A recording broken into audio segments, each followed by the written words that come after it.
nosso terceiro evento sobre o diagnóstico da doença de Alzheimer. A gente então teve um primeiro evento sobre a parte clínica neuropsicológica, teve um segundo evento sobre questões radiológicas, e hoje a gente vai falar sobre biomarcadores, tanto licóricos quanto séricos. Eu acho que dentro dessa aula de hoje está grande parte do que a gente tem de mais novo, de mais interessante no diagnóstico da doença de Alzheimer. Então, a gente vai ter a honra de conversar com duas pessoas expertas nesse tema.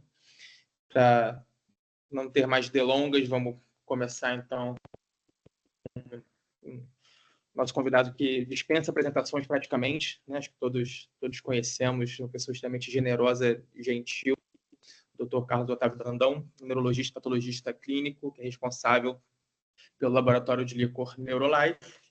E o Carlos Otávio vai nos brindar falando sobre os biomarcadores licóricos da doença de Alzheimer. Então, Carlos, passo a palavra para você. Boa noite a todos. Muito obrigado, Vitor, pelo convite. É um prazer aí estar com vocês, junto com o Thiago aí nessa jornadinha. Realmente é um desafio falar sobre esse assunto, que vou tentar simplificar aqui a minha visão sobre o assunto da forma mais objetiva possível, um assunto que é bastante complexo e traz muitas dúvidas, né? Então, a ideia é fazer um passeio rápido aí sobre o caminho aí do líquor, né, entrando aí nos critérios diagnósticos, né, as bases que estão envolvidas aí no racional para a gente interpretar esses biomarcadores, e discutir um pouquinho o que está disponível e os desafios aí que a gente tem no dia a dia, no mundo real, né, e falar um pouquinho sobre as perspectivas aí das coisas que estão chegando, né. Então, é importante, sempre quando a gente vai interpretar e discutir biomarcador, e qualquer achado no exame do líquor, né, é importante a gente entender a fisiologia do líquor, né, entender que nós temos um sistema linfático que é fantástico, né, e que, basicamente, grandes problemas que a gente tem na interpretação ou soluções, né, da forma que a gente possa olhar, a gente tem que entender que esse líquor ele circula intimamente em contato com o sistema nervoso, com o cérebro, né? Ele penetra profundamente aí pelo sistema linfático. Então, todo o metabolismo celular, tudo que acontece aí no sistema nervoso, né, vai passar para o intestino, para o espaço extracelular e vai acabar indo para o líquor e depois para o sangue, né? E a gente vai, na verdade, analisar esses biomarcadores que estão circulando aí no líquor e que estão circulando no sangue depois e que refletem o que está acontecendo ali naquele momento, né? E a gente sabe que essa cinética desses biomarcadores é bastante complexa, né? Um assunto que eu gosto bastante, mas assim, cada vez que a gente lê sobre isso, mais a gente vê que o buraco é mais embaixo, né? E que cada paciente é um paciente, enfim, e aí isso são os desafios que a gente vai conversar um pouquinho. Mas, basicamente, o racional é esse, né? E esses biomarcadores, na verdade, são substâncias que a gente tem aí no mundo fisiológico nosso, né? São todas essas inclusões que a gente acaba vendo em todas essas variantes, né? Que a gente tem aí da doença de Alzheimer e outras doenças neurodegenerativas. Essas proteínas normalmente participam, né? Das funções fisiológicas, né? Então, é importante a gente entender onde elas andam, né, onde elas passam, para a gente poder entender o patológico, né?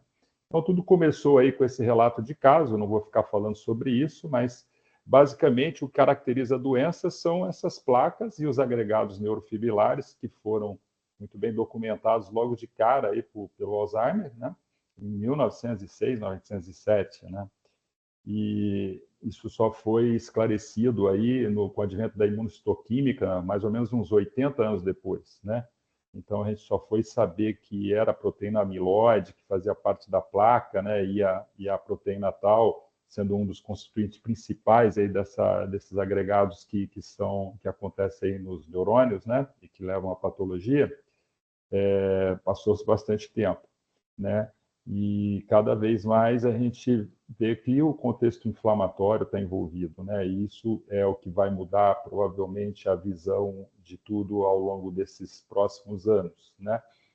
Existem algumas propostas até de entender que essa placa funcionaria como se fosse um granuloma, né? E aí você tem atividade fagocítica ali que gera essa placa mais densa que a gente encontra, que é característico da doença. diferente dessa deposição que acontece ao longo do tempo, que é mais difusa, que é normal, que vai acontecendo com a idade, mas que no patológico é diferente, né? Então, durante esses primeiros 80 anos, a gente trabalhou muito com um diagnóstico só praticamente de necrópsia, autópsia, né, o diagnóstico definitivo, mas o primeiro critério clínico realmente proposto foi em 1984, que todo mundo convive com ele, né, e que classificou aí o diagnóstico em definitivo, provável, possível. Nesse momento, nenhum biomarcador estava sendo discutido nessa proposta diagnóstica, né? E, na verdade, em 2007, que é que começaram as primeiras ideias e as primeiras propostas de incorporar esses biomarcadores. Como eu já estou há algum tempo aí na ativa, né, no Líquor, a gente vem trabalhando desde essa época aí, né, com esses biomarcadores, tentando validar e também tentando entender o funcionamento e tentando aplicar isso, né? Então a gente vem trabalhando ao longo desse tempo. E todo esse racional que está por trás dessa hipótese da cascata amiloide, que aí eu nem conseguiria dar nenhuma aula a essa hipótese, né? Não é a ideia, né? A ideia é que a gente sabe que a proteína precursora amiloide, que faz parte do metabolismo, que está relacionado com várias sinalizações nas funções fisiológicas dos neurônios, né? Da comunicação, das sinalizações, do aprendizado, memória, enfim, isso faz parte da função fisiológica, né? A proposta de Hardy e Higgs foi justamente que uma disfunção nesse mecanismo, nessa via de degradação, de clivagem dessa proteína precursora amiloide, que vai gerar outros peptídeos, os monômeros, que por algum motivo, por várias influências, esses peptídeos seguem uma via não muito fisiológica e acabam se agregando, né? Eu não vou discutir os detalhes. Na verdade, essas proteínas, né, tanto a proteína beta-amiloide como a proteína tau, que fazem parte aí da marca patológica da doença, né, elas têm uma função fisiológica, né, e a ideia é que com essa alteração no metabolismo da amiloide, e que teoricamente seria o primeiro evento, a cascata dessa disfunção, que existem uma série de teorias que dos pacientes que têm, vamos dizer, a doença já hereditária, teria mutações que já foram até descritas, né, e que facilitariam essa agregação pelo desvio da função, e a outra linha de pacientes que não são de transmissão hereditária, mas de esporádica, teriam outros fatores que influenciariam, mesmo a predisposição genética, a presença de ApoE4, enfim, isso facilitaria essa disfunção, né? Que, no fundo, a principal hipótese é que ou você tem um aumento da produção da via amiloide, né? E no caso dos pacientes que têm as mutações, parece que essa é a via mais importante, você tem um aumento da produção, e na via que não tem a mutação, pelo menos não foi descoberto ainda, é que tem uma série de fatores que estão influenciando a redução dessa depuração dos peptídeos, né, ou a diminuição do clearance, como a gente chama, né, da função do linfático, facilitaria essa agregação, né? A gente sabe que hoje tem uma série de estudos, né, tem um vasto conhecimento sendo feito aí com N teorias novas, mostrando o processo inflamatório, quer dizer, uma série de pacientes, eles fazem, às vezes, esses agregados de proteína beta-amiloide, mas eles acabam não desenvolvendo a doença. Da mesma maneira, nem todos os pacientes vão fazer as famosas agregados neurofibrilares da proteína tau, né? Então, basicamente, tem um aumento de produção ou uma falha no clearance, né? Essa seria a hipótese da cascata amiloide, né? E que isso seria o primeiro evento, né? mas hoje se discute uma série de outros fatores em volta disso tudo, que a gente não tem tempo aqui para discutir. Existem umas teorias novas em relação a uma modificação dessa hipótese, mas no final da história a gente tem aí uma retenção desse peptídeo A beta-42, e agregando ele vai fazer parte das placas junto com a beta-40, né? A beta-40 eu vou discutir depois um pouquinho com ela, o papel dela, né? na análise dos biomarcadores, né? Mas basicamente o que configura a doença é justamente a placa amiloide, que vai ter que, na verdade, esse metabolismo, como essa beta-42 ela fica retida lá no sistema nervoso, na placa, na via normal do metabolismo, que é um metabolismo que é contínuo, né? A gente tem essa produção desses peptídeos continuamente acontecendo fisiologicamente ou patologicamente, a gente retendo essa beta-42 lá no sistema nervoso, a tendência é que ela diminua no líquor, e é isso que a gente vai enxergar lá na frente, né? E com relação à proteína tal, é o contrário, né? Depois que você tem essa retenção nos neurônios, né? Você tem esses agregados neurofibrilares que vão formar a taupatia que a gente chama, né? E isso tudo junto vai ser, vamos dizer, tóxico para o neurônio. Essa neurodegeneração vai liberar essas proteínas tal, né? E, na verdade, na patologia tal, o que caracteriza ela é a fosforilação, a hiperfosforilação tal, né? Que ela ocorre vamos dizer, nos mecanismos fisiológicos, mas de forma vai e volta, né? A gente, dependendo do momento fisiológico, você tem fosforilação e defosforilação. No caso da patologia, né, da fisiopatologia da doença, a gente acaba tendo uma hiperfosforilação, e isso acaba agregando e vai gerar um dano aí para o sistema nervoso. E essa liberação dessas proteínas tal, que ainda se discute se é uma liberação passiva, se é ativa, mas basicamente isso acaba indo para o líquor, né? E a gente detecta esse aumento de proteínas tal no líquor, né? Que pode ser realmente o reflexo só de tudo isso que está acontecendo aí nos mecanismos fisiopatológicos da doença, né? Então, a hipótese da dinâmica dos milcadores é essa, né? A gente tem a placa, a deposição da placa, com a retenção, né, do peptídeo 1,42, e a neurodegeneração por proteínas tal, né? E aí a gente tem esses dois principais marcadores, é o que caracteriza a patologia amiloide, né? Esse modelo, né, de análise da dinâmica dos biomarcadores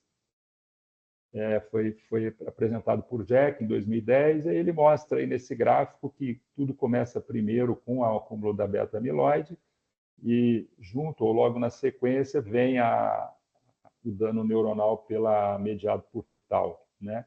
A gente consegue saber que tem disfunção sináptica e tudo isso mais, e as alterações volumétricas, as estruturais vão vir depois, e a clínica mais na frente ainda.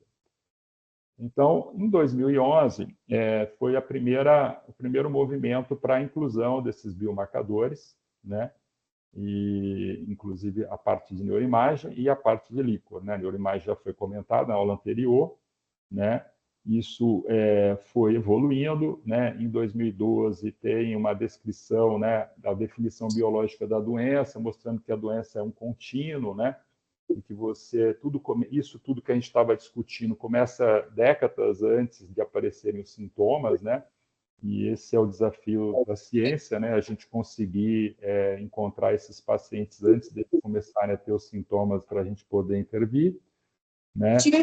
E, basicamente, quando a gente vai analisar esse exame do líquor, né, no mundo real, que é a grande dificuldade, né? Porque quando a gente tem os marcadores todos presentes, fica mais fácil, mas na prática nem sempre a gente encontra todos eles alterados, né?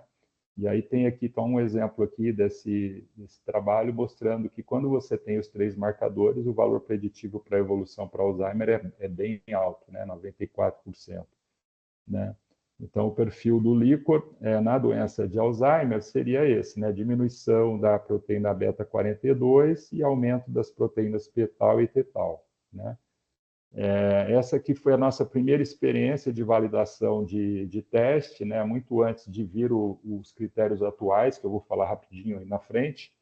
A gente fez um estudo lá no IPUB e a gente conseguiu analisar os pacientes e conseguimos validar esse ELISA, que é hoje o que a gente usa, um deles, né, que a gente usa, mostrando realmente que os pacientes do grupo Alzheimer tinham realmente uma diminuição grande da proteína beta-42, né? Isso a gente publicou em 2012. Né? A gente também viu alguns casos, na época, que eram pacientes só com depressão, sem demência, que tinham a p-tau, né, que caracteriza a patologia tal, né? A marca tal da doença, e a gente acompanhando esses pacientes, alguns depois converteram para a doença de Alzheimer, já nessa época lá, quando a gente funcionou, eles só tinham a p-tau aumentada. Isso foi uma coisa interessante que a gente viu na época. E a caracterização biológica da doença foi proposta em 2018, são os critérios que são utilizados até hoje, da classificação ATN, né? E eu não vou entrar em detalhes, né? Já foi até discutido um pouquinho na outra aula, mas, basicamente, o que vai caracterizar a doença de Alzheimer é a presença do A e do T, né? Da patologia amiloide, né, com o biomarcador diminuído no líquor, né, a beta-42, ou a relação, a beta-42-40, que eu vou comentar depois, e a presença da fosfotal, né, que é a marca da taupatia, né? Então, a gente tendo essas duas marcas, a gente caracteriza a patologia amiloide. Você não tendo as duas juntas, a gente vai ficar na faixa de risco, né? E aí esses pacientes vão ter que ser acompanhados. Quando a gente, então, é mais fácil a gente olhar. Quando está tudo negativo, provavelmente não é nada relacionado com a patologia de Alzheimer, então provavelmente esse paciente não deve ter uma evolução para a doença de Alzheimer, mas quando a gente tem o A, né, quando a gente tem a marca amiloide, aí é um paciente que a gente vai ter que ficar acompanhando e é um paciente que tem um risco de mais na frente ter uma conversão, onde se vier a taupatia, a gente vai definir como patologia de Alzheimer. Né? Então, basicamente, essa é a definição biológica da doença. Né? Aqui está um quadro um pouquinho mais expandido. Agora, eu vou falar um pouquinho sobre o mundo real, né? Que foi uma preocupação, inclusive, da sociedade de fazer essa diretriz aqui, né? Em 2022, justamente para discutir a utilização desses biomarcadores, né? E, na verdade, a gente acaba fazendo punção lombar, né? Muito porque os pacientes são investigados no início, né? Aquela história clássica que todo mundo conhece de evolução progressiva de uma síndrome amnésica, a gente sabe que não é no dia a dia, não é isso que a gente vê, né? A gente vê pacientes com queixas mais variadas, enfim. E a gente, no início, é um desafio, né? Então, o exame do líquor acaba sendo importante para a gente fazer o diagnóstico diferencial com outras doenças infecciosas e tudo mais, né? E fora isso, existe um overlap muito grande de outras doenças neurodegenerativas que podem estar acompanhando o quadro desse paciente. Então, o exame do líquor acaba sendo muito importante para a gente excluir causas inflamatórias, infecciosas, enfim, que são o dia a dia nosso. E, eventualmente, a gente tem a oportunidade daqui para frente, né, nas próximas jornadas aí que vão vir de novos biomarcadores, a gente poder estar analisando também outros biomarcadores que possam esclarecer melhor o que está acontecendo com cada paciente, né? Porque a gente sabe que aquele quadro puro, né, de Alzheimer puro é a minoria, né, dos pacientes, né? Uma boa parte dos pacientes eles têm comorbidades, eles têm uma outra doença degenerativa associada, né? Então, aqui, falando um pouquinho do líquor, né, no diagnóstico diferencial, a gente tem que trabalhar aí com outros biomarcadores para poder fazer essa exclusão, né? A gente tem as encefalites autoimunes, muitos casos às vezes começam com alterações de comportamento, enfim, a gente tem que esclarecer às vezes ou excluir outras causas, né, para a gente poder seguir na investigação. E os marcadores de neurodegeneração, hoje a gente já tem uma série de biomarcadores que podem ajudar, né, basicamente para a investigação de doença de Alzheimer e diagnóstico diferencial com a doença de Alzheimer. O que a gente tem feito é a beta-42, a beta-40, a relação da beta-42 com a 40, a proteína T-tal e a proteína P-tal, né? Os outros biomarcadores vêm para diagnóstico diferencial com outras causas, né? Então, a importância de fazer a relação da beta-42 e 40, que ela é muito mais sensível, é justamente a gente entrando naquela ideia de que existe um metabolismo amiloide normal, fisiológico, né? E que provavelmente ele acontece sob demanda e às vezes a gente pode ter um metabolismo um pouco mais alto, um pouco menor, pode ter uma produção mais alta, uma produção menor, mais clivagem, mais tudo. E aí a gente percebe que existe uma flutuação na produção, né? E isso, de alguma maneira, a beta-42 ela anda junto com a beta-40 quando não existe a formação de placa, quando ela não fica lá retida ou acumulada no sistema nervoso, né? Então, a beta-40 ela acaba refletindo um pouco a produção total, porque 80% dos peptídeos beta-amiloides produzidos, né, na cascata amiloide, é a beta-40, né? Então, quando a gente faz a relação, a gente tira essa questão da produção, né? E como elas andam juntas, aí tem um caso aqui clínico mostrando aqui que você tem uma beta-42 um pouquinho acima, mas você tem a beta-40 bem mais alta, então uma puxa a outra, né?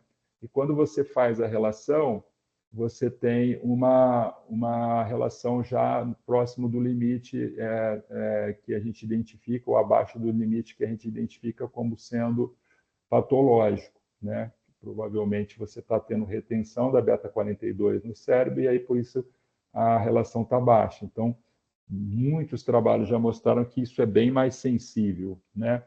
Eu vou mostrar alguns casos aqui para vocês do dia a dia, né, que a gente pode analisar isso e depois a gente pode discutir aí se houver alguma dúvida, né? Então, por exemplo, uma paciente feminina de 75 anos com uma atrofia hipocampal bilateral, um declínio cognitivo amnésico progressivo, né? Um quadro clássico. E aqui a gente vê, né, uma diminuição tanto da beta-42 como da beta-40, com a diminuição da relação, aumento da proteína tal e aumento da proteína total tal. Quer dizer, aí, na verdade, a gente tem as três marcas que definem a doença, né, biológica, né? Você tem a patologia amiloide, caracterizada pela diminuição da proteína beta-amiloide a beta-42, você tem a diminuição da relação da beta-42 com a beta-40, você tem a taupatia, que é definida pelo aumento da fosfotal, né? E a neurodegeneração, que é demonstrada pelo aumento da tal total, né?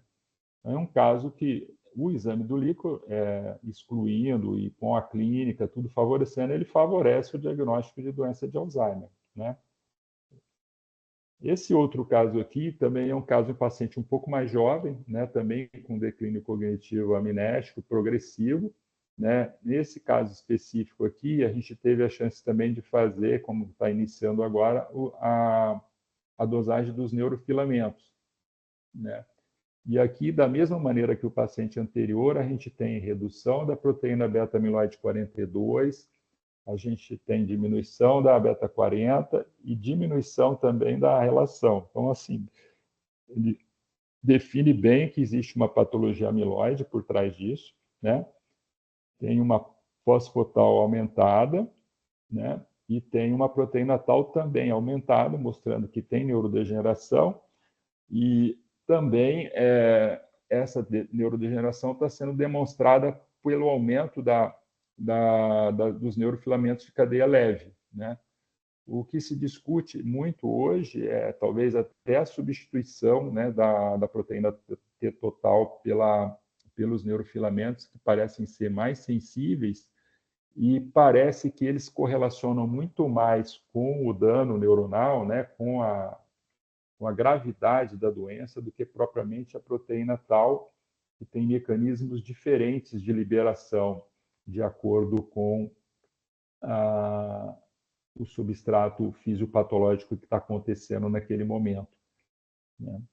Aqui tem um terceiro caso, que é já um paciente de 69 anos, feminina, que tinha uma leve redução volumétrica, leve ectasia dos ventrículos.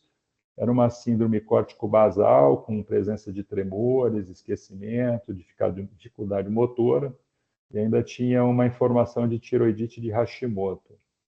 Essa paciente está mostrando aqui que ela tem uma redução da proteína beta-amiloide, 42, tem a relação beta-amiloide reduzida, você vê que nesse caso a beta-40 está normal, mas mesmo ela estando normal, a beta-42 está baixa, né?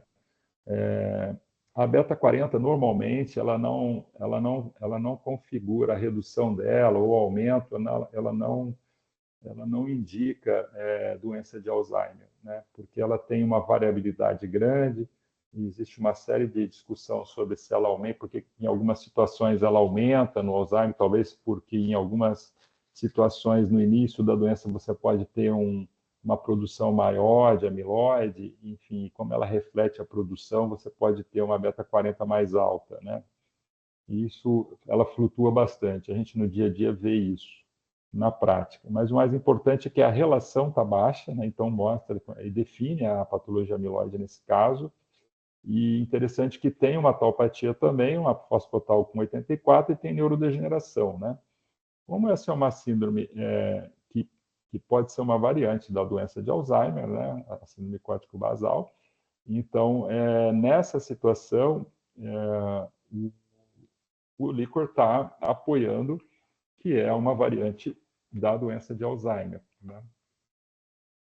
Aqui temos um outro caso de uma paciente de 69 anos com uma ressonância normal, um declínio cognitivo leve, né? Ela tem uma história de uma apneia moderada para grave, e aqui é uma situação que é comum para mostrar como a relação a beta-42 e a beta-40 é importante, né? Você tem aí uma beta-40 normal, 12.370, e teoricamente você teria uma beta-amiloide também na faixa normal dela, né? Como o turnover aí, como o metabolismo talvez foi um pouquinho maior, ele puxou a beta-amiloide. Mesmo assim, ela está sendo retida, porque a relação está baixa, né?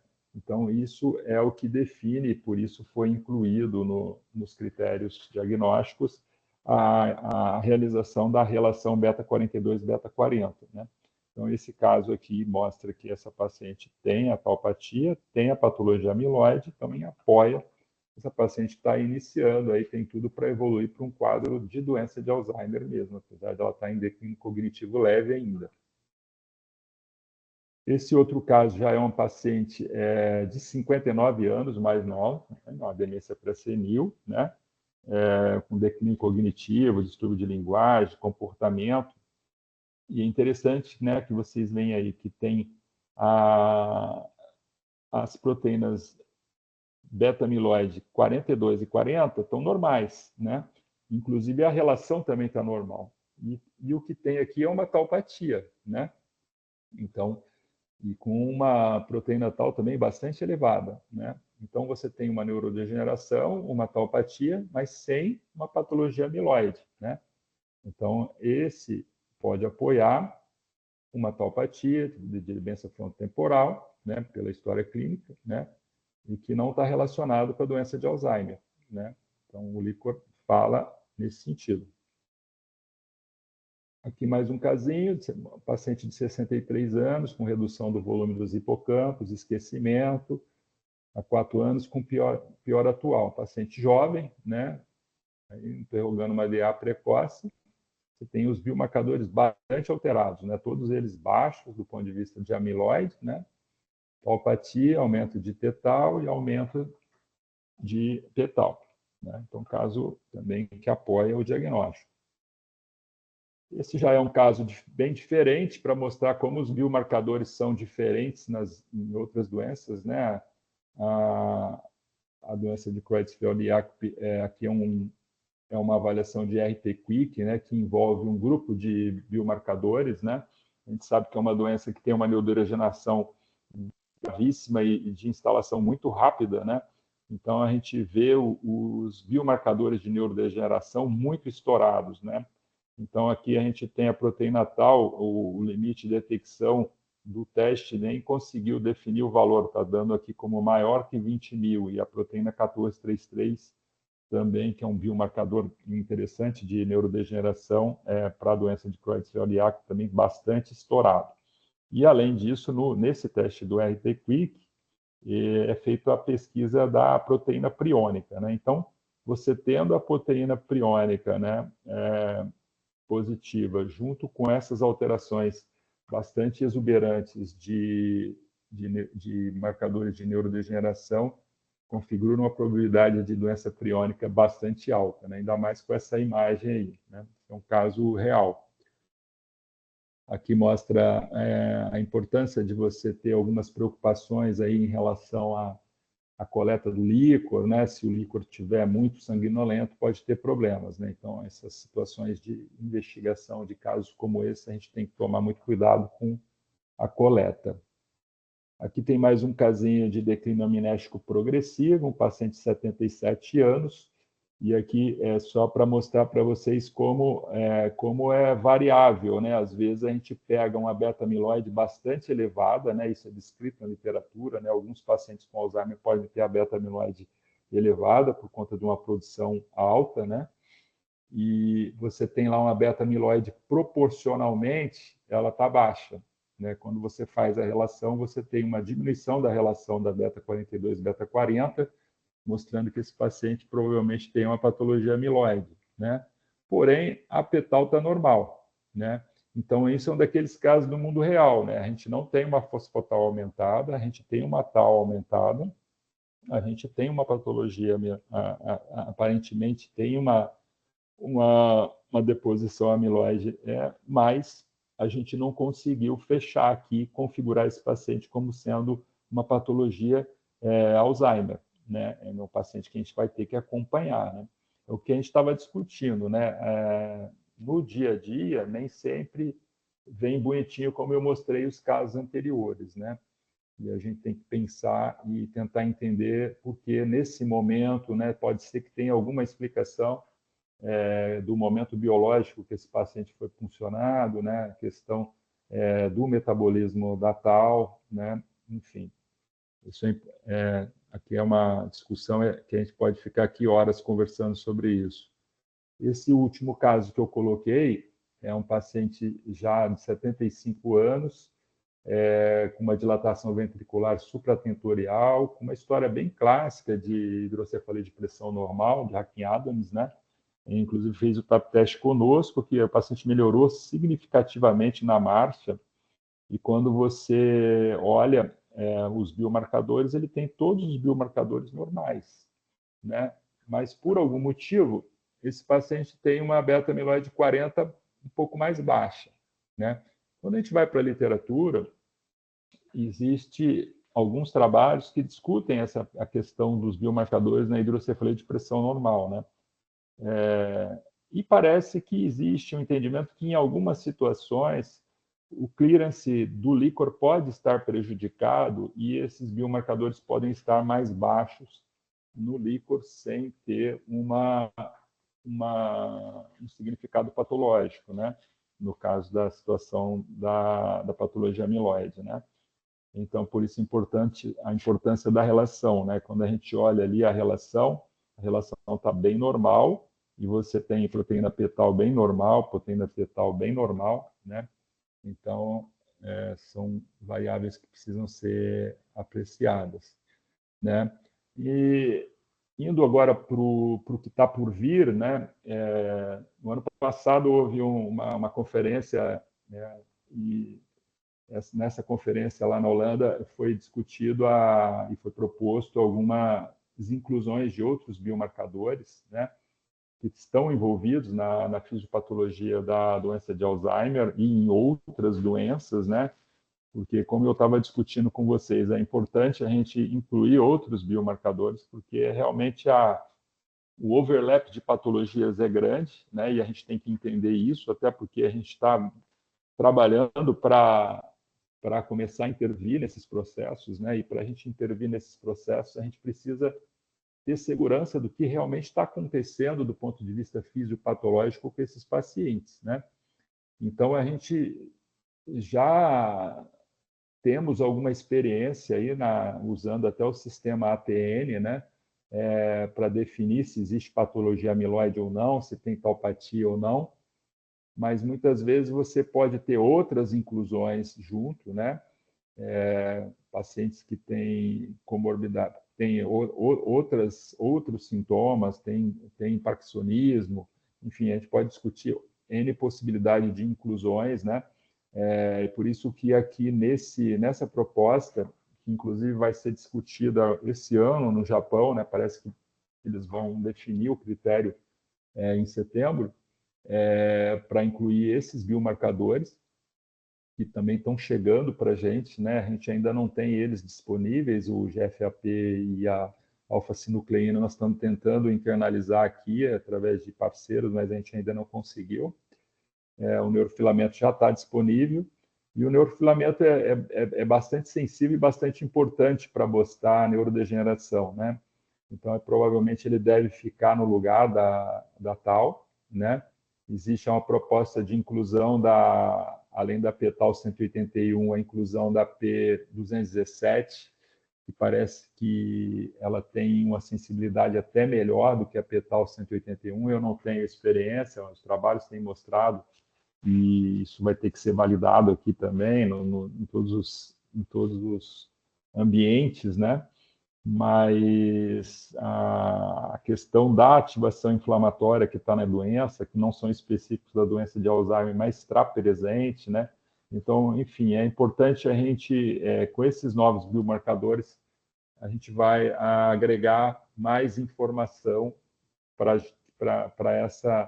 esses desafios que a gente tem quando a gente vê cada paciente, né? Porque o que eu falo, a dificuldade maior quando você vê o paciente individualmente, né? Quando a gente vai olhar os estudos avaliam grupos de pacientes bem selecionados, né?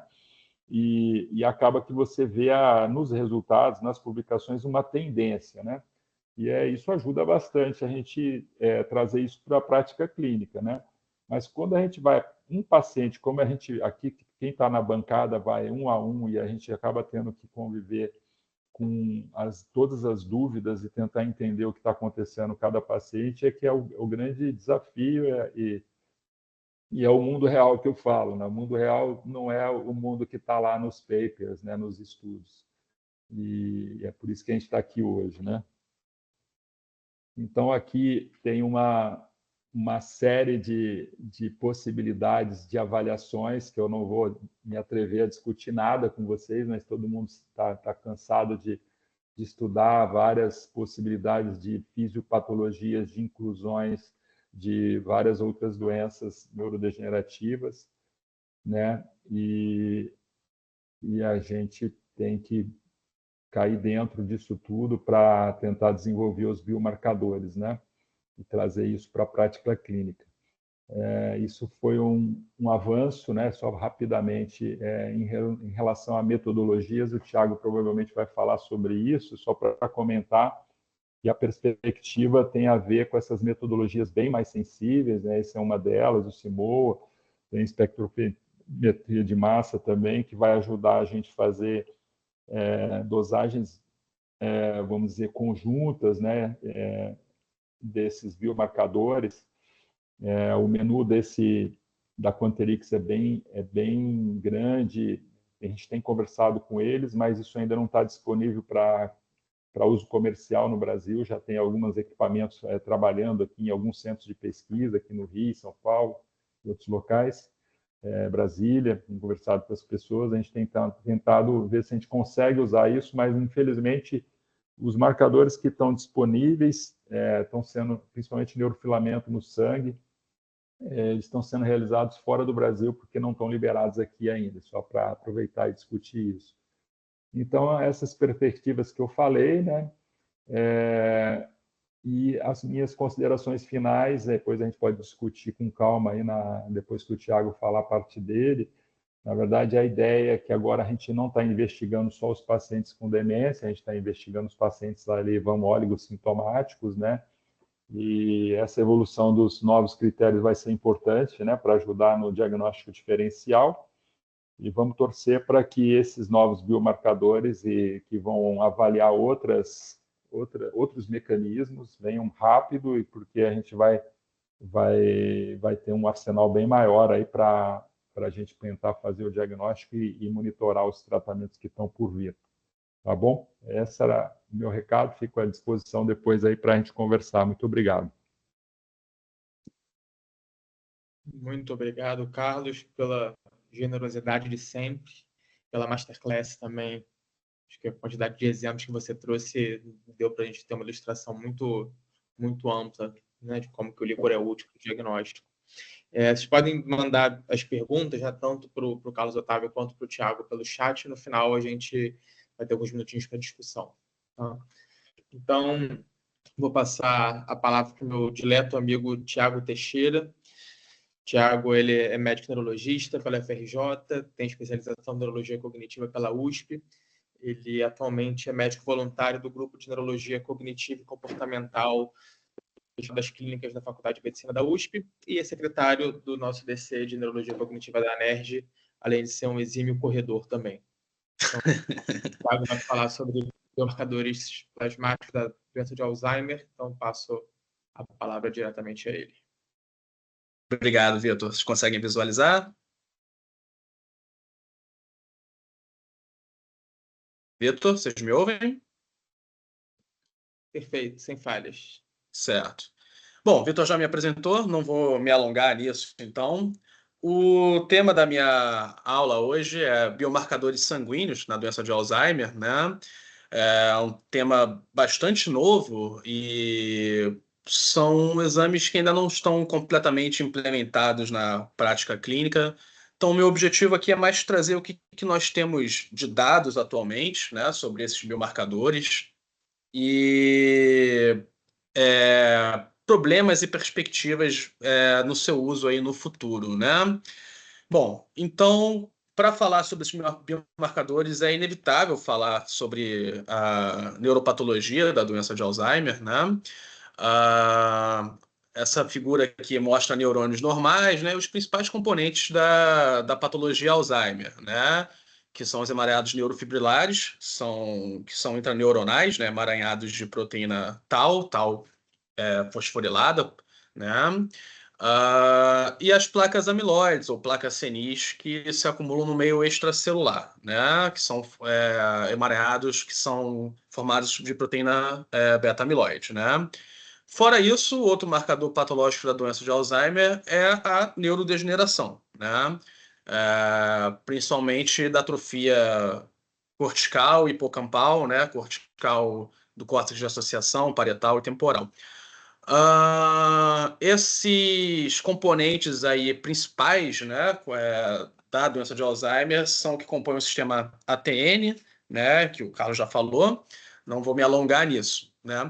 Por que é importante falar sobre isso, né? Porque, como o Lucas apresentou numa aula anterior, a doença de Alzheimer classicamente se apresenta como um declínio cognitivo, predominantemente amnéstico, progressivo, né? Porém, existem formas variantes e atípicas, né? Como a variante desexecutiva comportamental, a afasia progressiva primária logopênica, atrofia cortical posterior, síndrome córtico-basal. E, de uma certa maneira, essa heterogeneidade de apresentações, né, torna-se muito difícil fazer uma distinção baseada apenas em critérios clínicos, né, da doença de Alzheimer com outras doenças neurodegenerativas ou demência vascular, entre outras causas de demência, né? Isso até pouco tempo atrás não tinha grandes implicações, né, tirando o diagnóstico correto. Porém, isso mudou um pouco de figura quando começaram a surgir, cada vez mais aparecendo, as drogas modificadoras de doenças com ensaios clínicos, né? Então, dessa maneira, torna-se cada vez mais fundamental fazer um diagnóstico precoce, né? Em fases em que o paciente ainda tem um comprometimento cognitivo leve ou até mesmo pré-clínico, né?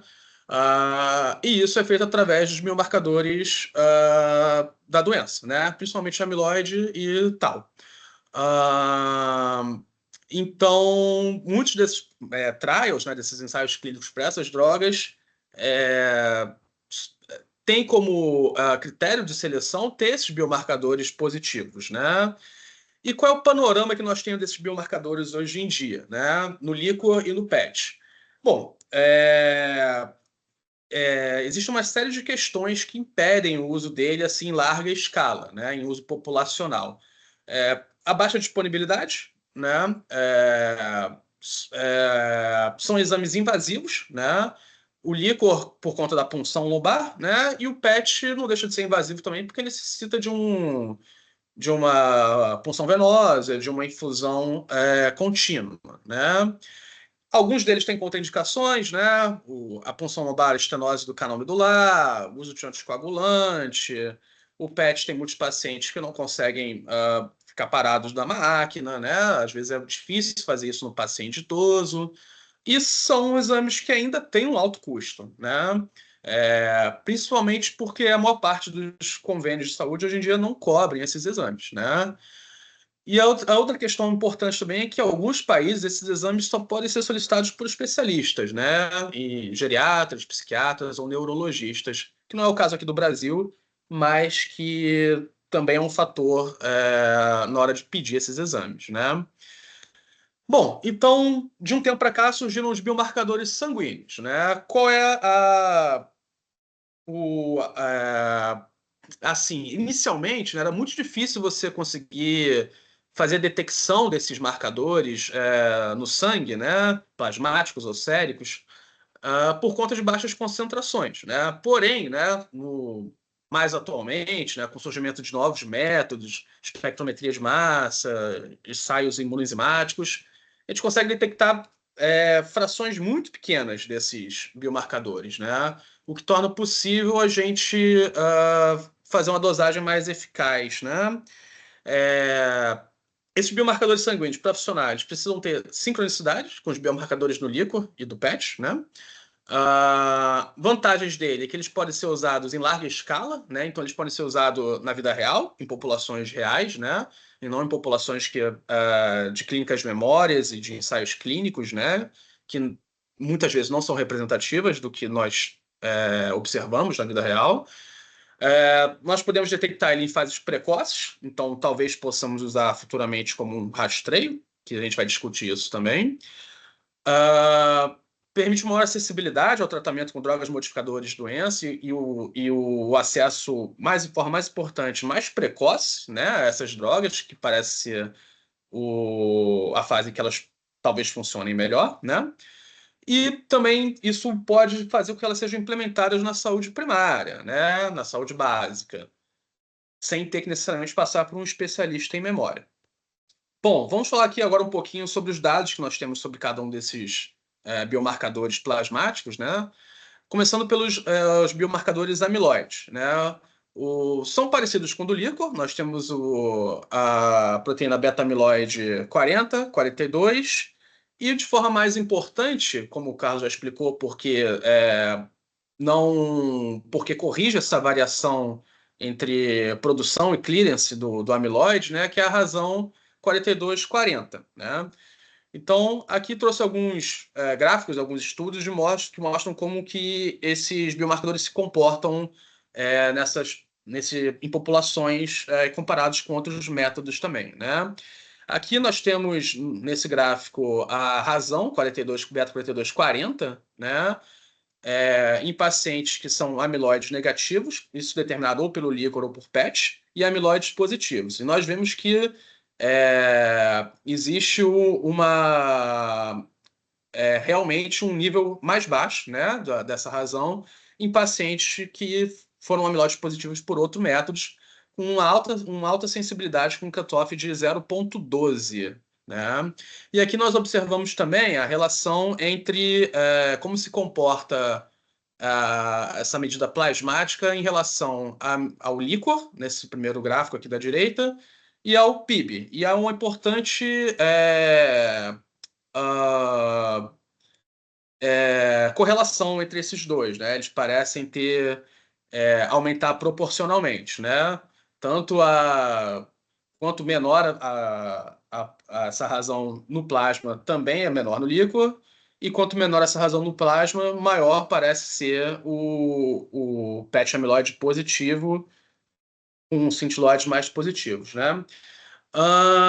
Aqui novamente mostrando que é um outro estudo também, do Schindler dessa vez, mostrando que novamente essa razão menor de beta 4240 em pacientes com PET PIB positivo, PET amiloide positivo, né?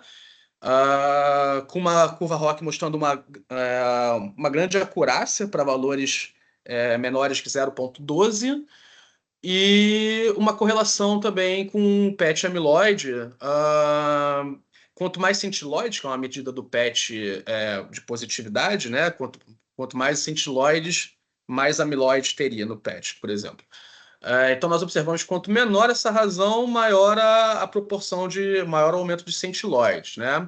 E esse outro gráfico aqui da direita que é o mais interessante, porque ele mostra que na população que teve uma razão beta 4240 baixa, mas que veio com PET amiloide negativo, nós vemos aqui nessa linha em vermelho, né, que é a população com beta 4240 baixa, que em 4, 6 anos, a tendência dessa população é positivar o PET amiloide, né? Mostrando um risco 15 vezes maior de conversão de PET amiloide negativo para PET amiloide positivo e quem tem razão beta 4240 baixa, né? Nós sabemos atualmente que o PET amiloide ele tende a positivar um pouco depois da medida no líquor, né? E possivelmente também no plasma isso acontece, pelo visto. A medida desses biomarcadores de amiloide difere um pouquinho nas formas autossômicas dominantes, né? Na síndrome de Down, em que nós temos a mutação da proteína precursora de amiloide, a PP, né? Por uma produção maior de beta-42 e 40, nós observamos que nos pacientes com síndrome de Down acontece o contrário, né? Eles têm um maior nível de beta-40, de beta-42 do que das formas esporádicas de Alzheimer e controles. E a razão beta-4240, por esse estudo aqui, tende a não ter muita diferença, mas nesse outro aqui do Fortea também aumentou nos pacientes com síndrome de Down, né? Aqui nessa linha pontilhada nós temos o corte de beta 4240, né? E os controles tendem a ter menores níveis do que os pacientes com síndrome de Down no plasma, o que não ocorre no líquor, que é o que nós vemos aqui no ar, né? Então é importante diferenciar isso. Mesma coisa nas formas autossômicas dominantes, tá? Pacientes com mutação da PP e da pré-senilina 1 tem razões de beta-4240 aumentadas no plasma em relação aos não carreadores dessa mutação, também com demência, tá? Também com DA, demência de Alzheimer, doença de Alzheimer. Então, importante observar essa diferença entre a medida plasmática nas formas autossômicas dominantes que é diferente do líquor. Bom, marcadores de tal fosforilada, né? Nós temos diversos marcadores de tal fosforilada, né? Os principais é a tal fosforilada 181, esse número diz, na verdade, o sítio onde ela é fosforilada, né? E a 217 principalmente. Existe a 231, mas é um pouco menos utilizada aí nos ensaios. Bom, em relação à proteína tal fosforilada, a p-tal 181, né? O que nós observamos? Ela tem um gradiente de positividade, né? Ela é maior em pacientes, nós vemos aqui, controles amiloide negativo, controles amiloide positivo, comprimento cognitivo leve amiloide negativo, amiloide positivo e Alzheimer com amiloide positivo, né? Isso sempre, claro, comprovado por outros métodos, ou PET ou pelo líquor, né?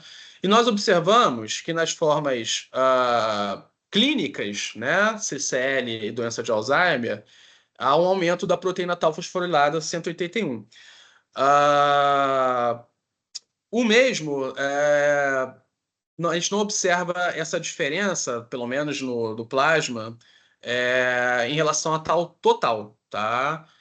Aqui, em vez da tal 181, é a tal 217, tá bom? Que também mostra que em formas amiloide positivas, né? Tanto quando não há comprometimento cognitivo, quanto comprometimento cognitivo leve, quanto doença de Alzheimer, há um gradiente de aumento. Quanto mais comprometido cognitivamente e em pacientes amiloide positivo, maior o nível plasmático de tal 217, né? Fosfotal 217. Isso não ocorre na doença de Parkinson, não ocorre na paralisia ciclonuclear progressiva, na DFT variante comportamental e em demência vascular, mostrando que essa tal fosforilada ela é específica para a doença de Alzheimer, né? Ela não é um marcador de neurodegeneração apenas. Esse gráfico aqui mostra a correlação da tal 181 com outros biomarcadores, né? Aqui a proteína tal no líquor, o PET tal e o PET amiloide, né? E nós vemos que em pacientes com amiloide positivo, que são os azuis, né? Há uma maior concentração de proteína tal plasmática. Isso se relaciona com a medida desses outros biomarcadores, né? O que não ocorre no amarelinho, que seriam os pacientes com amiloide negativo, né? É, E o interessante disso também é que, assim como eu mostrei lá com a proteína, com a razão beta-4240, o paciente que tem proteína tal plasmática aumentada tendem a converter para demência de forma mais significativa do que os pacientes com tal plasmática baixa, né? Em até 8 anos a conversão para demência. Esse estudo ele compara diferentes isoformas da proteína tal, mais para mostrar o que nós temos hoje em dia aí. Há uma tendência a se preferir usar a proteína tal 217. Aqui nós temos curva ROX com essas medidas com essas isoformas de tal, né? E a que mostrou uma melhor acurácia foi a tal 217, quando medida por espectrometria de massa. Tanto para predizer quem é amiloide positivo e amiloide negativo e quem progride e não progride, tá? Esse outro figura aqui é uma comparação da tal 217 com o PET tal, tá? E com o PET amiloide, mostrando que ela também tem uma maior acurácia para predizer tal PET amiloide, quer dizer, amiloide, PET tal ou amiloide positivo, do que outros biomarcadores como a proteína plasmática tal 181, volume hipocampal, espessura cortical, neurofilamento de cadeia leve. Porém, quando comparado com marcadores licóricos, né? tanto para predizer tal positivo, o tal no líquor foi melhor, tá? Um pouco melhor, mas foi. E a razão beta-42 no líquor, beta-42-40 no líquor, foi melhor do que a proteína tal 217 para predizer PET amiloide positivo. E esses podem estar até perguntando, que eu acho que é uma dúvida que pode acontecer, por que comparar proteína tal plasmática com positividade para amiloide, né? Parece não fazer muito sentido. Mas é justamente por essa questão que esses exames plasmáticos têm sido muito usados como uma triagem para detectar quem pode ser um candidato para terapia anti-amiloide, entendeu? Então, muitos ensaios se baseiam nisso, né? Na capacidade desses biomarcadores plasmáticos em predizer positividade de amiloide. Falando um pouquinho sobre neurofilamentos de cadeia leve também, ele é um marcador menos específico, né, de neurodegeneração, mas ele parece se correlacionar melhor com sintomas cognitivos e atrofia cerebral do que os marcadores amiloide e PET plasmáticos, né? Aqui, nesse estudo, são duas coortes, né, em que eles pegam várias doenças, né, desde doença de Parkinson, DFT, demência na doença de Parkinson, doenças de Levy, demência de corpos de Levy, e todos eles, atrofia de...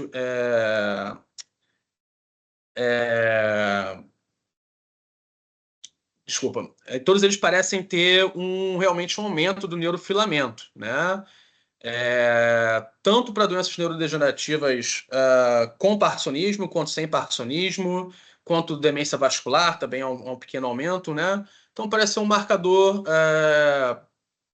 menos específico, né? Mais relacionado à neurodegeneração. O neurofilamento de cadeia leve, só para esclarecer, é uma proteína estrutural, né, dos axônios, né? Então, quando há um comprometimento deles a essa liberação. Outro marcador também mais relacionado à neurodegeneração é a proteína ácida fibrilar glial, que é o GFAP, né, a sigla, que também parece estar aumentado em diversas condições, né? Principalmente nós vemos aqui pelo gráfico doença de Alzheimer e demência na doença de Parkinson e demência por corpos de Levy, né? Tanto no plasmáticos quanto no líquor, né? A questão aqui é que parece que no plasma há uma tendência a variante comportamental da DFT ter níveis menores, o que poderia ser um diferenciador entre os dois, né? Medida de GFAP plasmático, mas não no líquor. Bom, resumindo, nós temos então diversos biomarcadores, né, que são relacionados à patologia amiloide, né? Principalmente as placas amiloides, com a proteína beta-amiloide, e os amarados neurofibrilares com a proteína tal fosforilada, né? Além disso, nós temos também a degeneração axonal medida por neurofilamento de cadeia leve, né? Esses biomarcadores podem ser medidos tanto no líquor quanto plasmáticos atualmente, né? Qual a diferença? Há uma correlação entre eles dois, tanto no líquor quanto no plasma, né? Na doença de Alzheimer, a proteína tal fosforilada está aumentada no líquor e no plasma, neurofilamento está aumentado no líquor e no plasma, e GFAP também está aumentado no líquor e no plasma. A única diferença seria da proteína beta-amiloide, que nas formas esporádicas da doença de Alzheimer, ela vai estar diminuída, tanto no líquor quanto no sangue, mas nas formas familiares ela vai estar aumentada no plasma e diminuída no líquor, tá? Outra questão que essa figura coloca aqui, que eu acho interessante, é que se a gente observar bem, né, existem vários outros biomarcadores aí que não estão sendo, que nós ainda não temos como dosar de forma eficaz, né, tanto no líquor e no sangue. Citocinas, TREM2, PDGFR-beta, diversos outros biomarcadores de micróglia, de reatividade astrocitária, de disfunção sináptica, que fazem parte da doença, né? e que a gente ainda não tem muitos estudos sobre isso, né? O que é importante porque a gente sabe que a doença de Alzheimer é uma doença complexa do ponto de vista neuropatológico, né? Então, talvez futuramente aí seja interessante também observar como se comportam esses outros biomarcadores no sangue, no líquor, de forma longitudinal também. Bom, dizendo isso, então, os biomarcadores plasmáticos, eles parecem ter boa correlação com os biomarcadores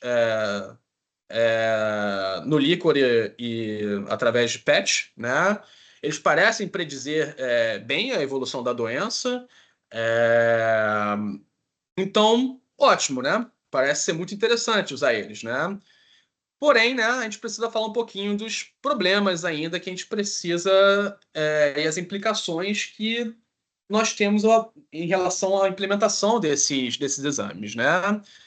A primeira questão são as comorbidades. E aqui eu coloquei algumas coisas que podem modificar o nível desses biomarcadores no sangue, né?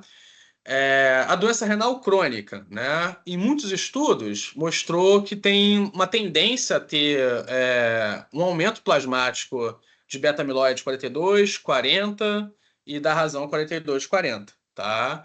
E também de tau 217, tau 181 e neurofilamento. Isso provavelmente por conta de uma diminuição do clearance dessas substâncias, né? Bom, qual a implicação disso, né?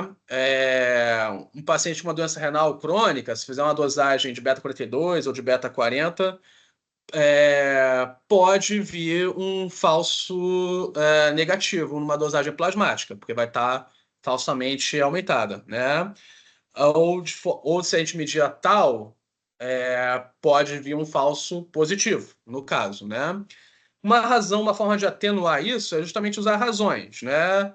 Razão de beta-42-40, razão de beta-42 tal, entre outras razões. A obesidade, por um aumento do volume plasmático, parece levar a uma diminuição de todos os biomarcadores, tá? Doenças cardiovasculares, torna-se um pouco mais complexa a interação, né? Nós sabemos que essas doenças são muito comuns nos pacientes com doença de Alzheimer, e muitas delas são um fator de risco, inclusive, para desenvolver doença de Alzheimer ou outras demências, né? Como a demência vascular.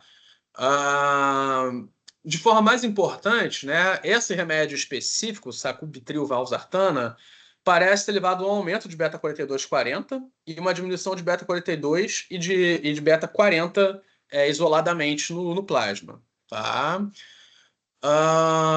Outras condições crônicas, né? Nós sabemos que 60% dos pacientes com doença de Alzheimer têm múltiplas comorbidades, né? Hipertensão, diabetes, síndrome metabólica.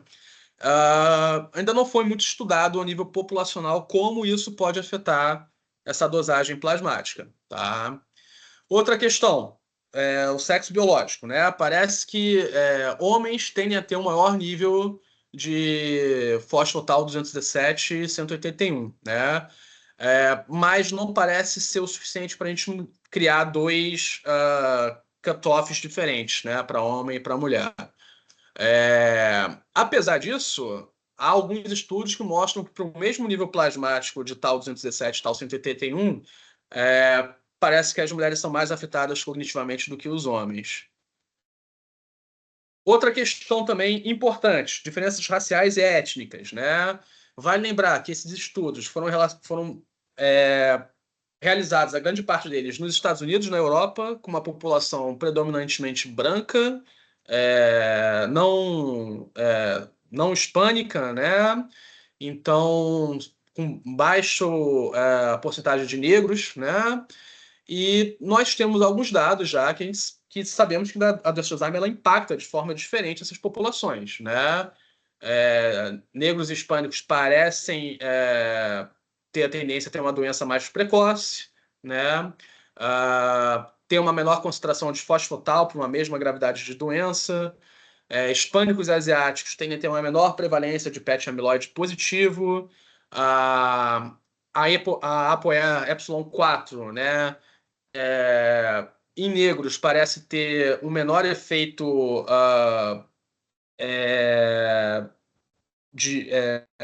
sobre a cognição, né, em questões de gravidade de doença, do que em populações europeias, tá?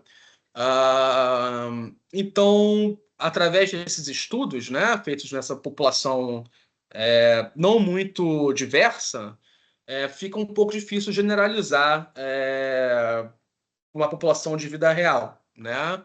Uma população etnicamente heterogênea. Implicações do uso como rastreio na população, né? Passando a usar isso em larga escala, nós vamos ter achados incidentais cada vez mais, né? Pacientes com falsos positivos, pacientes que talvez fossem fazer o exame por um outro motivo e acabam vindo com esse dado, né? E aí, o que fazer agora com esse dado de que tem uma beta-coletador de 40 baixa no sangue, por exemplo? Resultados indeterminados de acurácia imperfeita, né? Nós vimos ali que eles têm uma boa acurácia, mas que ainda não são. O padrão ouro ainda é o líquor e o PET, né? Efeitos de estigma e discriminação. Nós sabemos que a população afetada por doença de Alzheimer ainda tem um grande estigma, ainda tem questões sociais a lidar, né, também. Então, como lidar com isso, né? Por exemplo, um paciente cognitivamente normal que faz um rastreio de beta-42, 40 ou de tal fosforilada e vem um achado positivo para a doença de Alzheimer, né? Pacientes com declínio cognitivo subjetivo ou normais, que têm histórico familiar de demência, né? A partir de que momento a gente vai fazer esse rastreio neles, né? Em que tipo de histórico familiar que vale a pena fazer, se é só em doença autossômica dominante, se é em pacientes com ApoE4 positiva, se é em pacientes com qualquer histórico familiar positivo, entendeu? Questões legais até, né? Uma vez que eles têm esse dado, por exemplo, esse paciente pode tirar uma carteira de habilitação, até que idade ele pode dirigir, ele vai adquirir um seguro de saúde, esse seguro de saúde vai ser mais caro para ele, isso é possível, né? Nos Estados Unidos isso né? O seguro de saúde pode usar dados de prontuário do paciente para estimular um valor, né? Ou negar ou aprovar o paciente. Implicações de registro em prontuário médico também, né? Dessa informação ser passada para frente. Quanto ao uso na saúde primária, né? Vai ser muito mais disponível o uso de biomarcadores sanguíneos, né? Do que PET, líquor, com certeza, né? São exames mais difíceis de fazer. Fazer uma dosagem sanguínea é muito mais fácil. Isso porém, né, tem a implicação de que grande parte desses estudos hoje foram feitos em clínicas especializadas, né? Em memory clinics, em hospitais terciários, quaternários, né? Então, qual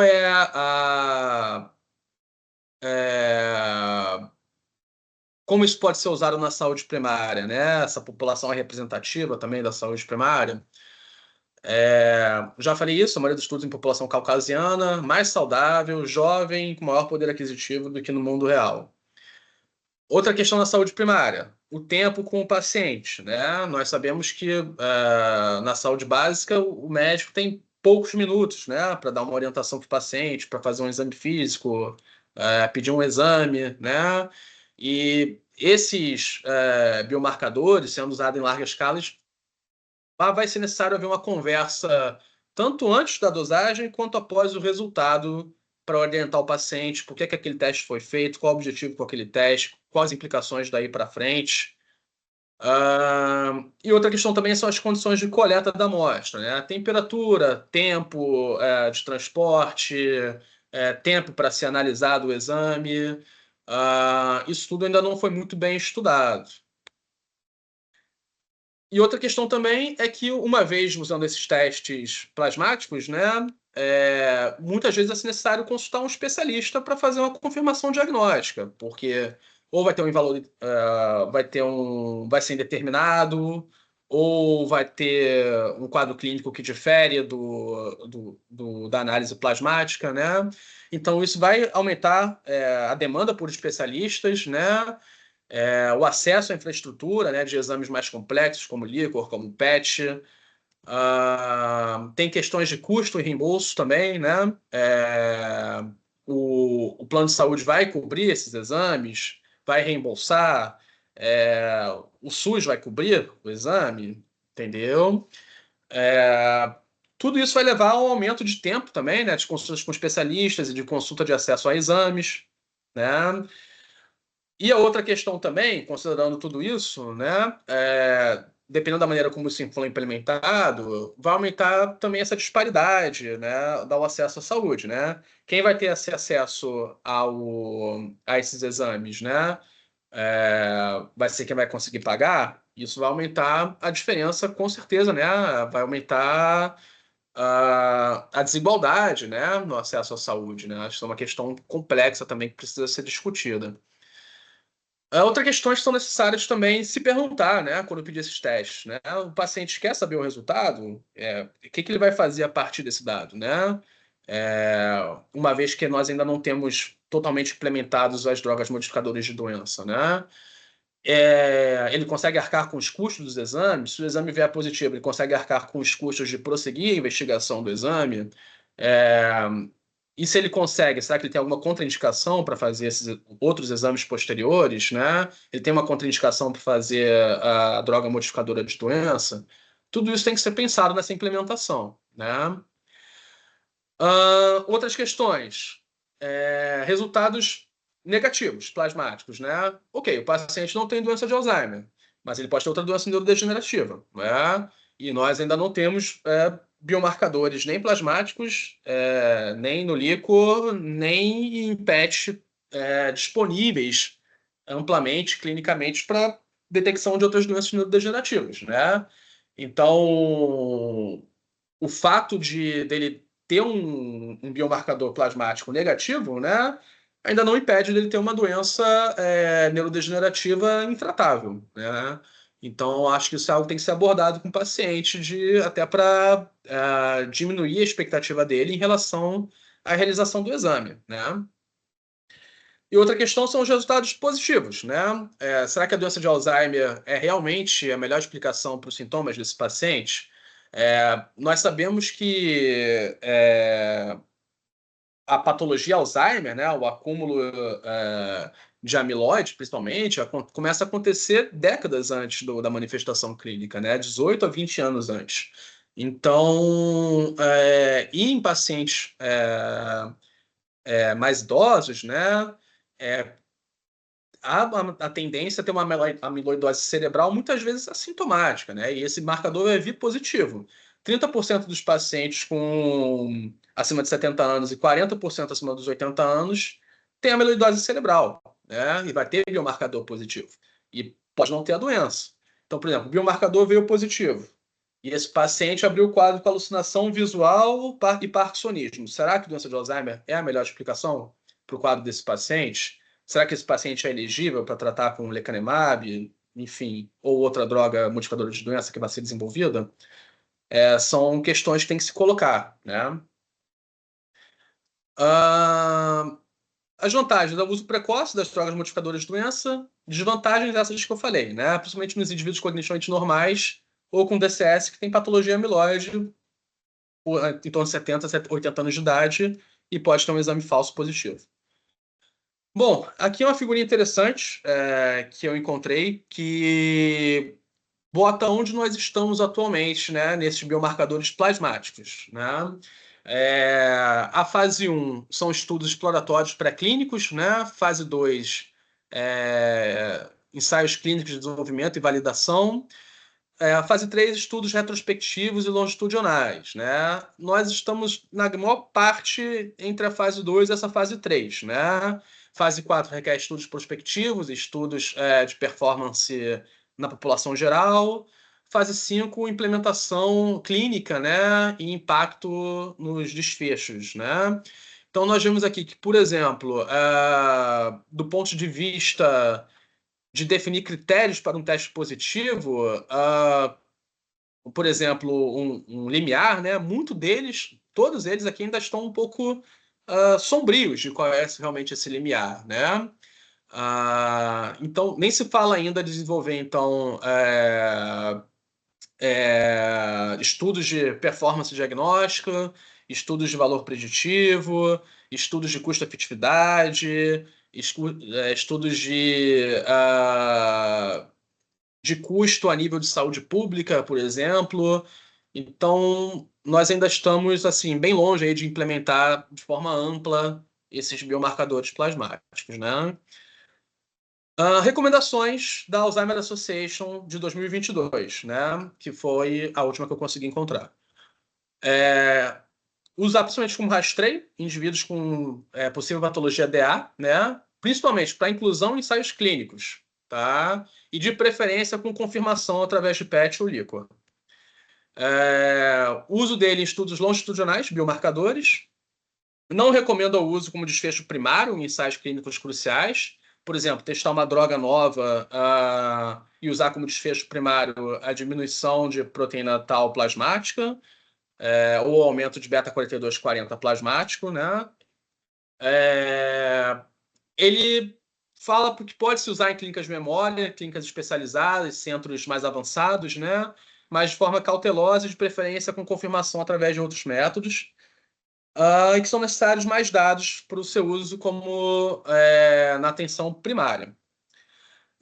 Então aqui tem um fluxograma que eles colocam, né? Pacientes de saúde primária com sintomas cognitivos, né? Através de algoritmos, através de ferramentas de rastreio cognitivo e de medidas de biomarcadores plasmáticos, se dividiria essa população entre 3 níveis de probabilidade para ter doença de Alzheimer.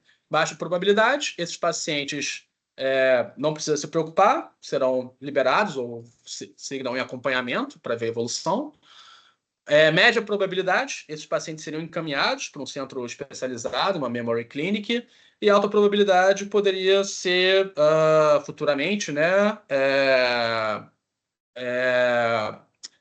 ser encaminhada para iniciar o tratamento, né?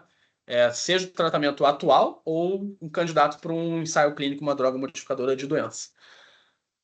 Esse outro estudo aqui eu achei interessante, ele é do final do ano passado, ele coloca uma abordagem um pouquinho diferente, porque ele usa a proteína Tau 217, ele verifica que a proteína Tau 217 ela tem uma maior acurácia tanto para detectar pacientes com beta-amiloide positivo através do PET, né, quanto pacientes que têm uma alta carga de proteína tal também através do PET, né?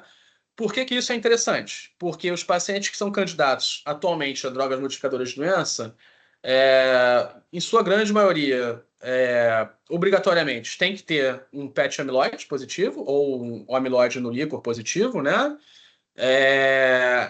E no último trial aí com o donanemab, né, viu-se que tem um maior benefício quem tem uma baixa carga de tal cerebral, né? Então, ter um exame que detecta amiloide positivo e é capaz de detectar quem tem uma alta carga tal positiva também é interessante.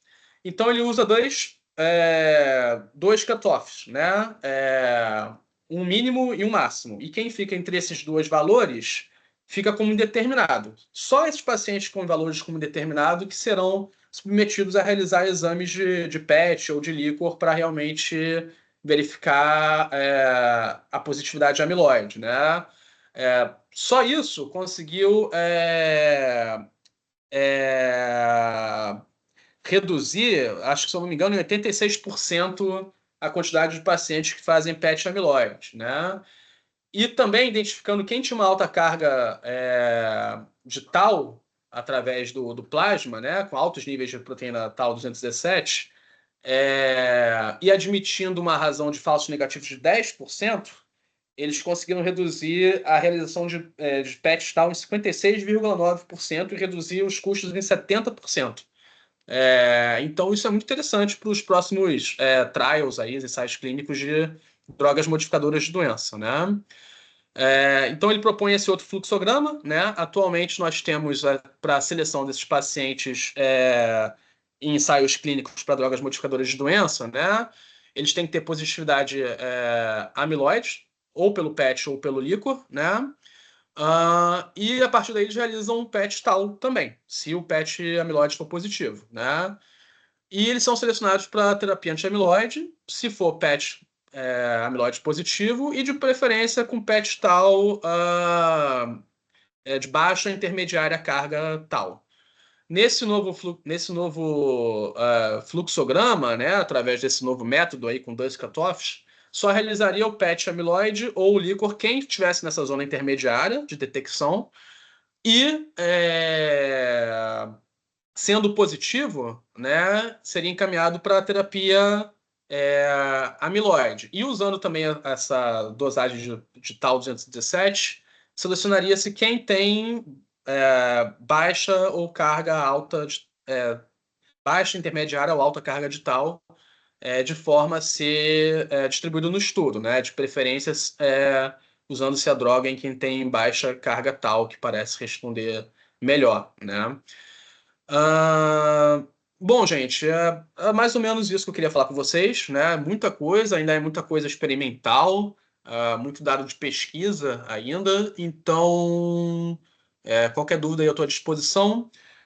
Esqueci de colocar o slide de conclusão, mas acho que a conclusão é basicamente que eles parecem ter uma boa acurácia diagnóstica, ainda não são o padrão ouro para detecção de amiloidose cerebral ou de proteína tal cerebral, mas parecem ter o seu papel aí no futuro, tanto em ensaios clínicos, né, quanto em aplicação em clínicas especializadas, né?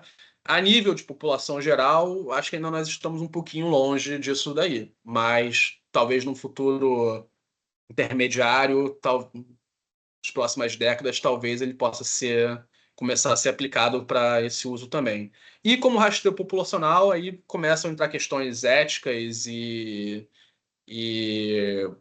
outras questões mais complexas que provavelmente vai demorar muito ainda para que isso seja feito, né? Bom, então agradeço aí a todos. Aqui uma foto de nós aí do DC na última RPDA, Lucas, Vitor, Raquel e eu. É um prazer aí estar participando aí desse grupo. Acho que vem muita coisa boa por aí e obrigado a todos. Obrigado, Thiago. Bom, a gente já passou um pouquinho do horário, então, como eu falei, o chat está disponível. Até agora não tivemos nenhuma pergunta, então, se ninguém for perguntar, eu tinha pelo menos uma questãozinha para fazer para o Thiago, uma questãozinha para o Carlos Otávio, mas o chat está aberto, eu abro mão da minha palavra, se for o caso. Tá? Carlos, eu queria tirar uma dúvida contigo em relação, principalmente, ao papel da tal total dentro do diagnóstico das síndromes demenciais. Eu já tive alguns casos em que a gente observou pacientes que tinham uma possível doença neurológica recente, mais aguda, então um paciente que o exame de líquor veio com marcadores de meningite junto, então o paciente acabou de ser submetido a uma neurocirurgia, enfim, o pessoal fez a dosagem dos biomarcadores, teve um aumento da tal total, mas concomitantemente houve marcadores de meningite no exame simples de líquor. Né? Um outro paciente também recente que uma suspeita de ter apresentado um AVC ou ter apresentado uma encefalopatia hipertensiva alguns dias antes da coleta do líquor. Então, eu queria que você comentasse se a gente pode ter essa dificuldade em relação, principalmente a tal total, que é um marcador de neurodegeneração, de lesão neuronal, em relação a pacientes com doença neurológica aguda. Tá certo, Vitor. Então, a gente cada vez mais vai tendo, quanto mais casos a gente vê, né, no mundo real, né, como eu falei, né, a gente vai tendo experiência e vai tendo feeling, né? Porque o que eu estava tentando passar, uma das coisas que eu tentei passar, né, na aula, foi o seguinte: cada vez mais a gente tem que entender a dinâmica desses biomarcadores dentro do contexto que o paciente está, né? Então, a gente tem esses biomarcadores sendo produzidos, né? Especialmente a proteína tau, que faz parte da função fisiológica do sistema nervoso, tem uma produção diária, né? Então, você já tem um nível de tau diário, né? Essa produção, ela é cumulativa do ponto de vista que você tem uma meia-vida, né? E aí você tem um turnover aí que ela vai ficando ali um tempo no sistema nervoso, mas ela vai passando para o líquor, vai para o sangue, né? Tem esse clearance, né? Que cada vez existem, se você for estudar aí na literatura, em vários modelos, lá o tempo que essa proteína fica, né? E aí, teoricamente, no líquor ela fica ali umas 9 horas, né? Então você tem vamos dizer, você tem um fluxo ali contínuo, né? Quando a gente tem uma patologia aguda, uma patologia inflamatória, infecciosa, dependendo da intensidade, a gente vai ter neurodegeneração, né? Os neurofilamentos, eles são interessantes porque eles são muito sensíveis, mas a proteína tau também. A gente percebe que pacientes que têm alguma síndrome neurológica que você pensa que eventualmente pode ter um dano neuronal ali naquele momento, você vai ter uma liberação maior, né? Porque existe um delayzinho, né, entre a produção e a liberação, né? Parece que existem algumas teorias, mas parece que conforme vai produzindo, essa tal vai passando, mas se você tem dano neuronal, ela teoricamente ela é expelida abruptamente no espaço extracelular no interstício e automaticamente isso vai para o líquor, né? Então, respondendo a tua pergunta, né? Ele é muito inespecífico, né? Então, um aumento de tau sozinho, dentro de um contexto neurológico agudo, eu acho que explica o dano que está acontecendo naquele momento, mas não quer dizer que o paciente tem alguma patologia neurodegenerativa do tipo Alzheimer, Parkinson, ou enfim, qualquer outra coisa que a gente possa pensar, né? Na tau total. A p-tau é um pouco diferente, né? A p-tau é mais específica, né?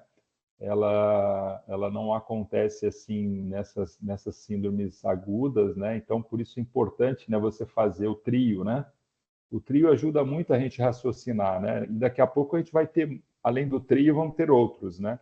Que eu acho que é o que vai ajudar a gente a diferenciar uma coisa da outra, né? Porque a gente vai se deparar em algumas situações, né?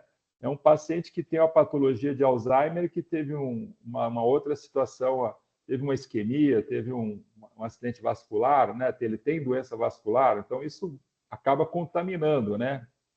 Era o que eu ia comentar até, porque esses dois pacientes, na verdade, eles tinham também achados de Alzheimer, mas achados que eram leves, né? Então, a alteração dos biomarcadores, tanto da razão 4240 quanto a fosforilada eram discretamente tocadas, mas com um tal total desproporcionalmente alto em vigência de doença neurológica aguda. Então, caso interessante dentro desse aspecto.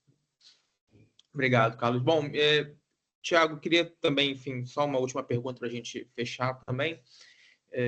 Como você comentou, né, a gente não tem disponível ainda na nossa realidade os biomarcadores séricos de forma separada, mas a gente tem agora, mais recentemente, um teste que está disponível, que é o Precivit AD2, que é um teste que dá uma informação interessante, na verdade, que é a informação de positivo ou negativo para alto risco.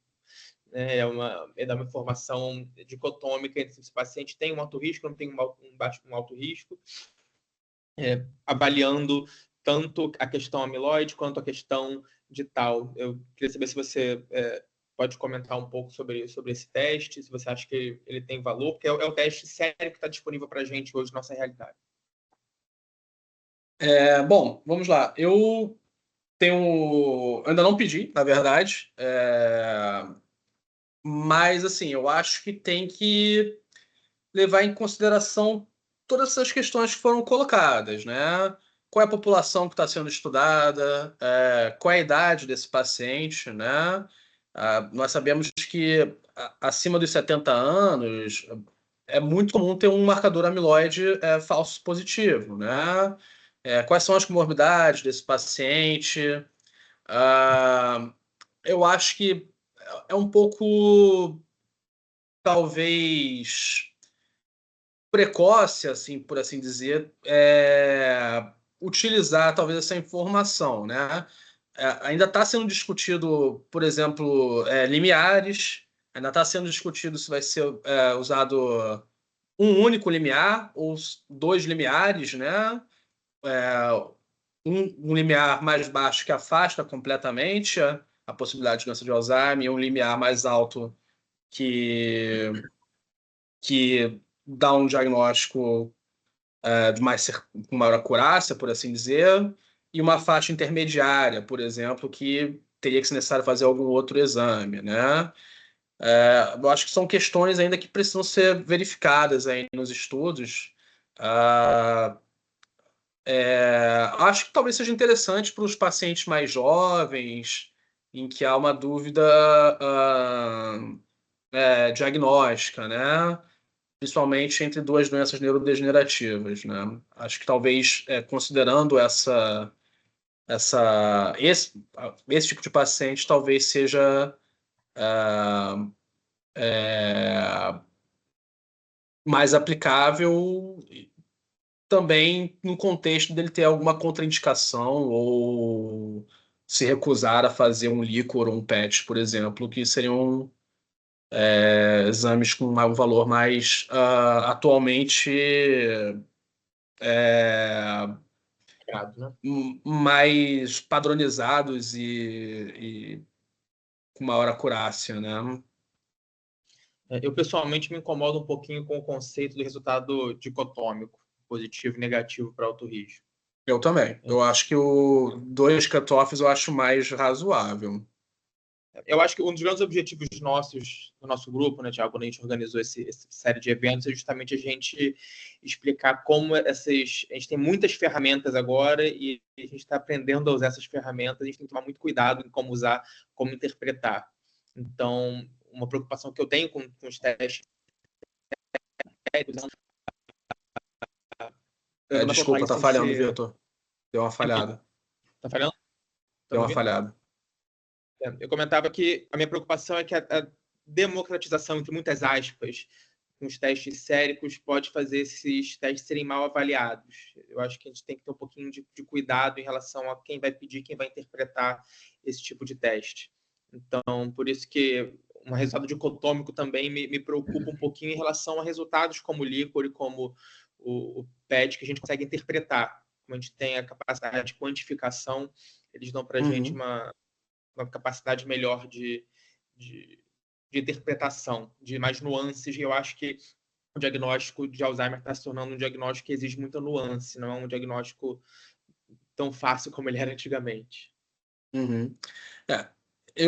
Assim, minha opinião é que atualmente o uso desses biomarcadores, eu acho que plasmáticos, né, que eu digo,